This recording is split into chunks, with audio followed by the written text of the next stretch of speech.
നമസ്കാരം, it's me Vijitha. Welcome back to my YouTube channel Vijitha's vibrant visions. നമ്മളുടെ രാമായണ മാസത്തിലെ 31ാമത്തെ ദിവസമായി ഇന്ന് നമ്മൾ കേൾക്കാൻ പോകുന്ന കഥ വളരെ പ്രധാനപ്പെട്ട, അതായത് രാമായണത്തിന്റെ ഉദ്ദേശമായിട്ടുള്ള കഥയാണ്. രാവണവധത്തെ കുറിച്ചാണ് ഇന്ന് നമ്മൾ കേൾക്കാൻ പോകുന്നത്. അപ്പൊ ഒട്ടും വൈകിപ്പിക്കണ്ട, നമുക്ക് നേരെ കഥയിലോട്ട് തന്നെ പോവാം. നമ്മൾ ഇന്നലെ എവിടെയായിരുന്നു കഥ പറഞ്ഞു നിർത്തിയിട്ടുണ്ടായിരുന്നത്? അവസാന പോംവഴിയായിട്ടുള്ള യാഗവും വാനരന്മാരൊക്കെ വന്ന് മുടക്കിയിട്ട് രാവണൻ ഒരു വഴിയില്ലാതെ ഡിസപ്പോയിന്റഡ് ആയിട്ട് ഇരിക്കുകയായിരുന്നു. അങ്ങനെ അടുത്ത ദിവസം വീണ്ടും രാവണൻ യുദ്ധത്തിന് പോവാൻ വേണ്ടിയിട്ട് തയ്യാറാവുകയാണ്. പക്ഷെ മണ്ഡോദരി ദേവി ഈ സമയം രാവണനോട് പറയുന്നുണ്ട്, ഇനിയെങ്കിലും സീതാദേവി ശ്രീരാമനെ തിരിച്ചു കൊടുക്കൂ, അങ്ങേ കുറെ കാലം കൂടി ജീവനോടെ കാണണം എന്നുള്ളത് കൊണ്ടാണ് ഞാൻ പറയുന്നത്.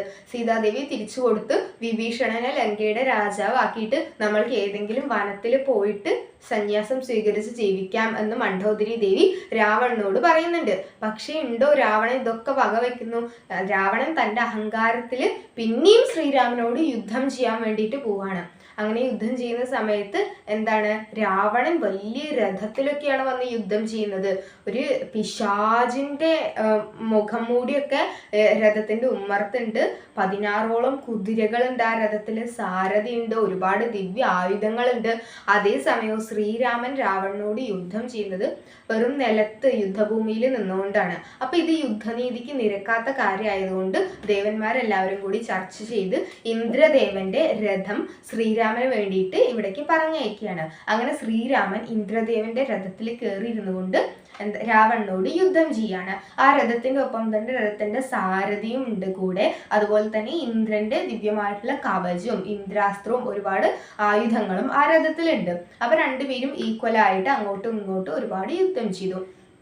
അങ്ങനെ യുദ്ധം ചെയ്ത് എന്ത് ചെയ്തു? കുറെ വാനരന്മാരെ പിന്നെയും രാവണൻ അതിന്റെ ഇടയിൽ വധിക്കുന്നത് കണ്ടപ്പോഴേക്ക് ശ്രീരാമന് സഹിക്കാനായില്ല. അപ്പൊ ശ്രീരാമൻ എന്ത് ചെയ്തു? ഇന്ദ്രാസ്ത്രം എടുത്തിട്ട് ഒറ്റ അങ്ങോട്ട് വെട്ടാൻ പോയി രാവണനെ. അങ്ങനെ പോയിട്ടോ രാവണന്റെ തല അങ്ങോട്ട് വെട്ടി. അപ്പണ്ട് ഓരോരോ 10 തലകൾ ഓരോരോന്നായി താഴെ വീണു. അടുത്ത സെക്കൻഡിലുണ്ട് താഴെ വീണ തലകളൊക്കെ ഇങ്ങനെ പിന്നെയും മുളച്ചു വരണു. പിന്നെയും കൈകളും തലകളും ഒക്കെ വെട്ടി, പിന്നെയും കൈയും തലയും ഒക്കെ മുളച്ചു വരണു. പിന്നെയും രാവണൻ എന്തൊക്കെയാണ് ചെയ്യണത്? ഈ ശ്രീരാമന്റെ സാരഥി ആയിട്ട് ഇരിക്കുന്ന വ്യക്തിയൊക്കെ വല്ലാതെ ഉപദ്രവിക്കുകയാണ്. അപ്പൊ ശ്രീരാമന് ദേഷ്യം വന്നിട്ട് പിന്നെയും രാവണന്റെ തല വെട്ടുന്നു.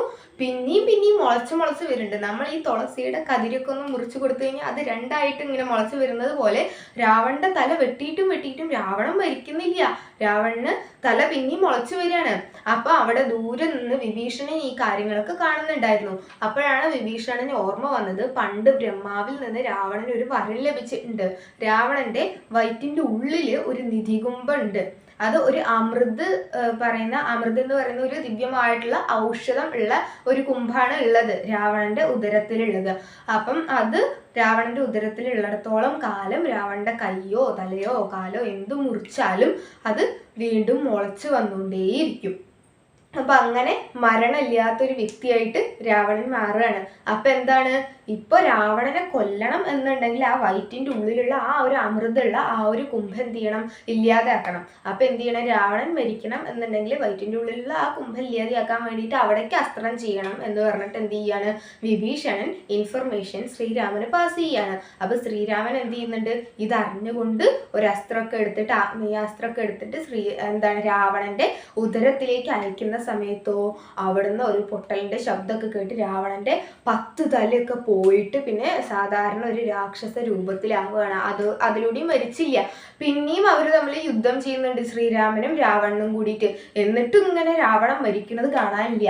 അപ്പോഴാണ് ഈ ശ്രീരാമന്റെ സാരഥി ശ്രീരാമനോട് പറഞ്ഞു കൊടുക്കുന്നത്, രാവണനെ വധിക്കാൻ ബ്രഹ്മാസ്ത്രത്തിന് മാത്രമേ കഴിയുള്ളൂ എന്ന് ദേവേന്ദ്രൻ പറഞ്ഞു കേട്ടിട്ടുണ്ട് എന്നുള്ള കാര്യം.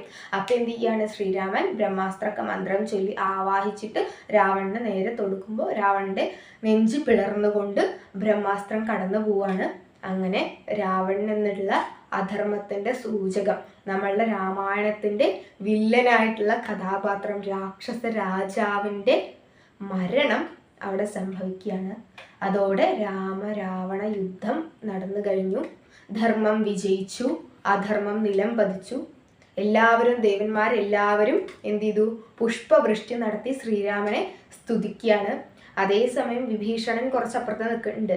എന്തൊക്കെ പറഞ്ഞാലും, എത്ര ദുഷ്ടനായാലും എത്ര അധർമ്മിയായാലും തൻ്റെ സ്വന്തം ജ്യേഷ്ഠനാണ്, തൻ്റെ സ്വന്തം കൂടപ്പിറപ്പാണ്. അതുപോലെ രാവണന്റെ പത്നിയായിട്ടുള്ള മണ്ഡോദരി, പിന്നെ രാവണന്റെ മറ്റു പത്നിമാര്, ഇവരെല്ലാവരും വിഭീഷണനും ഒക്കെ കൂടി വന്ന് ആ ജഡത്തിന് മുന്നിൽ നിന്ന് വാവിട്ട് കരഞ്ഞുകൊണ്ടിരിക്കുകയാണ്. അപ്പൊ ശ്രീരാമൻ വിഭീഷണനോട് പറയാണ്, ഇനി രാവണന്റെ അന്ത്യകർമ്മങ്ങളൊക്കെ അങ്ങ് തന്നെ ചെയ്യണം എന്നുള്ള കാര്യങ്ങൾ. അപ്പൊ വിഭീഷണൻ കൃത്യമായിട്ട് രാവണന്റെ അന്ത്യകർമ്മങ്ങളൊക്കെ ചെയ്യുന്നുണ്ട്. അപ്പൊ ഇതേ സന്തോഷ വാർത്ത, രാവണനെ വധിച്ച് എന്താണ് ശ്രീരാമൻ യുദ്ധത്തിൽ വിജയിച്ചു എന്നുള്ള സന്തോഷ വാർത്ത ഹനുമാൻ സ്വാമി നേരെ പോയി സീതാദേവിനെ അറിയിക്കുന്നുണ്ട്. എന്നിട്ട് വിഭീഷണൻ ലങ്കയത്തെ രാജാവായിട്ട് പട്ടാഭിഷേകം ചെയ്യപ്പെടുകയാണ്. അപ്പൊ വിഭീഷണൻ പറയുന്നുണ്ട്, ഒരു ദിവസം ഇവിടെ താമസിച്ചിട്ട് പൊയ്ക്കോളൂ അയോധ്യയിലേക്ക്, ഇവിടെ നിന്ന് സൽക്കാരമൊക്കെ സ്വീകരിച്ച് ഇവിടെ താമസിക്കുമെന്ന് ശ്രീരാമനോട് പറയുന്നുണ്ട്. ശ്രീരാമൻ ഉണ്ടോ ഒരു ദിവസമെങ്കിലും വെറുതെ വേസ്റ്റ് ആക്കാൻ? ഭരതൻ പറഞ്ഞിട്ടുണ്ട്, 14 വർഷം കഴിഞ്ഞ് ഒരു ദിവസമെങ്കിലും ഇവിടെ എത്താൻ ജ്യേഷ്ഠൻ വൈകി കഴിഞ്ഞു എന്ന് വെച്ച് കഴിഞ്ഞാൽ ഞാൻ പിന്നെ ജീവനോട് ഇരിക്കില്ല എന്ന്. അപ്പൊ കേവലം ഇനി ഒരു ദിവസം മാത്രമേ ബാക്കിയുള്ളൂ ആ 14 വർഷം കഴിയാൻ വേണ്ടിയിട്ട്. അത്രയും കാലം കടന്നുപോയി ഈ വനവാസകാലവും പിന്നെ ഈ യുദ്ധത്തിലും ഒക്കെ ആയിട്ട്. ശ്രീരാം പറഞ്ഞു, ഒട്ടും സമയമില്ല, ഇനി ഒരു ദിവസം കൂടി ഉള്ളൂ, എത്രയും പെട്ടെന്ന് അയോധ്യയിൽ എത്തണം, അതുകൊണ്ട് ഇവിടെ നിൽക്കാൻ സമയമില്ല എന്ന് ശ്രീരാമൻ പറഞ്ഞു. അങ്ങനെ സീതാദേവി അവിടുന്ന് പിന്നെ പട്ടുവസ്ത്രങ്ങളൊക്കെ ധരിച്ച് അണിഞ്ഞൊരുങ്ങി സുന്ദരിയായിട്ട് ശ്രീരാമന്റെ അടുത്തേക്ക് വരികയാണ്. ആ തേരിലൊക്കെ ചുറ്റും എന്താണ് സൈനികരെയൊക്കെ കാവലിനായിട്ട് നിർത്തിയിട്ടാണ് വിഭീഷണൻ ലങ്കയിൽ നിന്ന് പുറത്തേക്ക് സീതാദേവിയെ പറഞ്ഞയക്കുന്നത് ശ്രീരാമന്റെ അടുത്തേക്ക്. അപ്പം ഇത്രയും കാലം തങ്ങൾ ആർക്ക് വേണ്ടിയാണ് യുദ്ധം ചെയ്തത് എന്ന് കാണാൻ വേണ്ടിയിട്ട് വാനരന്മാരെല്ലാവരും ആ പൂവിന്റെ ഉള്ളിലേക്ക് ഇങ്ങനെ ഈ വണ്ടുകൾ വന്ന് നിറയുന്നത് പോലെ സീതാദേവിനെ കാണാൻ വേണ്ടിയിട്ട് ഇങ്ങനെ ഇങ്ങനെ ഇങ്ങനെ ഇങ്ങനെ ചുറ്റും ഒരു തേരിന്റെ ഉള്ളിൽ ഒരാൾ ഇങ്ങനെ ഇരിക്കുമ്പോൾ ചുറ്റും അങ്ങോട്ട് കാണാൻ വേണ്ടിയിട്ട് ആളുകൾ ഇങ്ങനെ നിറയാണ്. അപ്പൊ എന്താണ് വിഭീഷണനും സുഗ്രീവനും ഒക്കെ അങ്ങനെ എന്താണ് സീതാദേവിക്ക് അതൊരു ഡിസ്റ്റർബൻസ് ആവും, മാറി നിൽക്കാൻ വേണ്ടിയിട്ട് വാനരന്മാരോട് ഇങ്ങനെ പറയുന്നുണ്ട്. അപ്പൊ ശ്രീരാമൻ പറഞ്ഞു, വേണ്ട, അവര് കണ്ടോട്ടെ, ഇത്രയും കാലം ആർക്ക് വേണ്ടിയിട്ടാണ് അവര് ജീവൻ മരണ പോരാട്ടം നടത്തി യുദ്ധം ചെയ്തത് എന്നല്ലേ അവർ കാണാൻ ആഗ്രഹിക്കുന്നുള്ളൂ, എല്ലാവരും കണ്ടോട്ടെ സീതാദേവിനെ എന്ന് പറഞ്ഞു ശ്രീരാമൻ. അങ്ങനെ എല്ലാ വാനരന്മാരും എല്ലാവരും പോയി സീതാദേവിനെ കണ്ട് തൊഴുത് നമസ്കരിച്ച് അനുഗ്രഹമൊക്കെ വാങ്ങി. എന്നിട്ട് അതേ സമയം ലക്ഷ്മണൻ അവിടെ ആ ഒരു സ്ഥലത്ത് ഒരു ചിതയൊക്കെ ഒരുക്കുന്നുണ്ട്. ഒരു വിറകുകളൊക്കെ വെച്ച് ഇങ്ങനെ അതിൽ അഗ്നിയൊക്കെ പടർത്തുകയാണ്. അപ്പൊ എന്താണ്, എന്നിട്ട് ശ്രീരാമൻ പറയാണ്, സീതാദേവി ഇത്രയും ദിവസം രാക്ഷസന്മാരുടെ ഇടയിൽ കഴിഞ്ഞതാണ്, ദേവിയുടെ ശുദ്ധത എത്രത്തോളം ഉണ്ട് ഈ ഒരു സാഹചര്യത്തിലും എന്നത് എനിക്ക് ലോകത്തിന്റെ മുൻപിൽ തെളിയിച്ച് കാട്ടേണ്ടതുണ്ട്. അതുകൊണ്ട് അഗ്നി പരീക്ഷ ചെയ്ത ശേഷം നമുക്ക് അയോധ്യയിലേക്ക് പോവാം എന്ന് പറയുമ്പോൾ സീതാദേവി യാതൊരു മടിയും ഇല്ലാതെ നേരെ ആ കത്തിക്കൊണ്ടിരിക്കുന്ന അഗ്നിയിലേക്ക് കാലെടുത്ത് വെക്കുകയാണ്. അപ്പം സീതാദേവി ആ അഗ്നിയിലേക്ക് കയറി ഇരുന്നപ്പോഴേക്ക് അഗ്നിദേവൻ പ്രത്യക്ഷപ്പെടുകയാണ്. ഇത്രത്തോളം പരിശുദ്ധമായിട്ടുള്ള സീതാദേവിയിൽ അഗ്നിക്ക് ദഹിപ്പിക്കാൻ കഴിയുന്ന യാതൊരു ദോഷഗുണങ്ങളൊന്നും അത്രത്തോളം പരിശുദ്ധമാണ് സീതാദേവി എന്ന് അഗ്നിദേവൻ പറയാണ്. അങ്ങനെ അഗ്നി പരീക്ഷയൊക്കെ കഴിഞ്ഞിട്ട് അവരെല്ലാവരും കൂടി എന്ത് ചെയ്യാണ്, പുഷ്പക വിമാനത്തിൽ പോയിക്കൊണ്ടിരിക്കുകയാണ് അയോധ്യയിലേക്ക്. ആരൊക്കെ പോകുന്നുണ്ട്? എല്ലാവരും ഉണ്ട്. വിഭീഷണനെ കൂടെ കൂട്ടിയിട്ടുണ്ട്, സുഗ്രീവനുണ്ട്, ഹനുമാനുണ്ട്, വാനരന്മാരിൽ കുറേ വ്യക്തിത്വങ്ങളുണ്ട്. നമ്മൾ പറഞ്ഞിട്ടുണ്ടല്ലോ, ഹനുമാൻ, അങ്കദൻ, നളൻ, നീലൻ, ഒരുപാട് വാനരന്മാർ, വിഭീഷണൻ, അവരെല്ലാവരും കൂടിയിട്ട് പിന്നെ ശ്രീരാമന്റെ പട്ടാഭിഷേകം കാണാൻ വേണ്ടിയിട്ട് അയോധ്യയിലേക്ക് പോവാണ് പുഷ്പവിമാനത്തിൽ.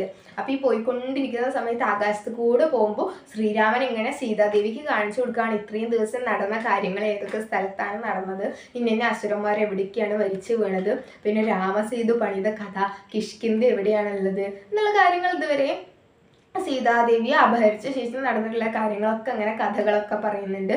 അങ്ങനെ അവര് പോയി എന്താണ് എത്തുമ്പോഴേക്ക് ഇങ്ങനെ താഴെ നോക്കുമ്പോൾ ഭരദ്വാജ മുനിയുടെ ആശ്രമം കാണുകയാണ്. അപ്പോൾ അവിടെ ഇറങ്ങിയിട്ട് ഭരദ്വാജ മുനിയോടും ഇതുവരെ നടന്ന കാര്യങ്ങളൊക്കെ പറഞ്ഞിട്ട് കുശലങ്ങളൊക്കെ അന്വേഷിച്ചു. അപ്പോൾ ഭരദ്വാജ മുനി പറഞ്ഞു, ഇനി എന്തായാലും ഇന്നൊരു ദിവസം ഇവിടെ നിന്നിട്ട് നിങ്ങൾ അയോധ്യയിലേക്ക് പൊക്കോളൂ, ഇവിടുന്ന് അധികം ദൂരമില്ലല്ലോ എന്ന് പറഞ്ഞു.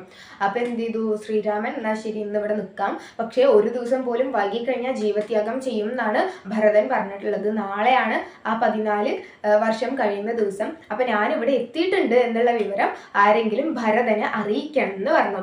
അപ്പൊ ഹനുമാൻ എന്ത് ചെയ്തു? വേഷം മാറി ഒരു മനുഷ്യന്റെ വേഷം എടുത്തിട്ട് അങ്ങനെ അയോധ്യയിലേക്ക് പോവാണ്. അയോധ്യയിലേക്ക് പോകുമ്പോൾ കാണുന്ന കാഴ്ച ഒരു കുഞ്ഞു കുടിലിൽ ഇരുന്നു കൊണ്ട് ശ്രീരാമനെ ഭജിച്ചുകൊണ്ടിരിക്കുന്ന ഭരതനെയാണ്. അപ്പൊ ഭരതൻ രാജാവായിട്ടിരിക്കില്ല അയോധ്യയില്, അല്ല, ഭരതൻ കാഷായ വേഷം ധരിച്ചിട്ട് ഒരു കുടിലിൽ പുറത്താണ്, നന്ദിഗ്രാമം എന്ന് പറയുന്ന സ്ഥലത്താണ് വസിക്കുന്നത്. ആ സിംഹാസനത്തില് ശ്രീരാമന്റെ മെതിയടികൾ വെച്ച് പൂജിച്ചുകൊണ്ടാണ് ഭരതൻ രാജ്യകാര്യങ്ങളൊക്കെ ചെയ്ത് പ്രജാഹിതം ഒക്കെ നടത്തിക്കൊണ്ട് വരുന്നത്. അപ്പൊ ഹനുമാൻ വേഷപ്രച്ഛന്നനായിട്ട് മനുഷ്യ രൂപത്തിൽ വന്ന് ഭരതന്റെ അടുത്ത് പറയാണ്, ശ്രീരാമൻ എത്തിയിട്ടുണ്ട്, അങ്ങേക്കുള്ള സന്തോഷ വാർത്ത അറിയിക്കാൻ വേണ്ടിയിട്ടാണ് ഞാൻ വന്നത് എന്ന് പറഞ്ഞിട്ട് ഇത്രയും കാലം നടന്നിട്ടുള്ള കഥകളൊക്കെ എന്ത് ചെയ്യാണ്, ഒന്ന് ചുരുക്കി ഭരതന് പറഞ്ഞു കൊടുക്കുകയാണ്. പിന്നീട് ഇനി അടുത്ത ദിവസം എന്ത് സംഭവിക്കും? രാമായണത്തിന്റെ നമ്മളുടെ അവസാനത്തെ ഭാഗം, രാമായണ കഥയുടെ അവസാനത്തെ ഭാഗമാണ് നാളത്തെ വീഡിയോ. അപ്പൊ എല്ലാവരും ഒരിക്കലും മിസ് ചെയ്യാതെ നാളത്തെ വീഡിയോ കാണാം. അപ്പൊ അതുവരേക്കും എല്ലാവർക്കും നന്ദി, നമസ്കാരം, ശുഭദിനം നേരുന്നു.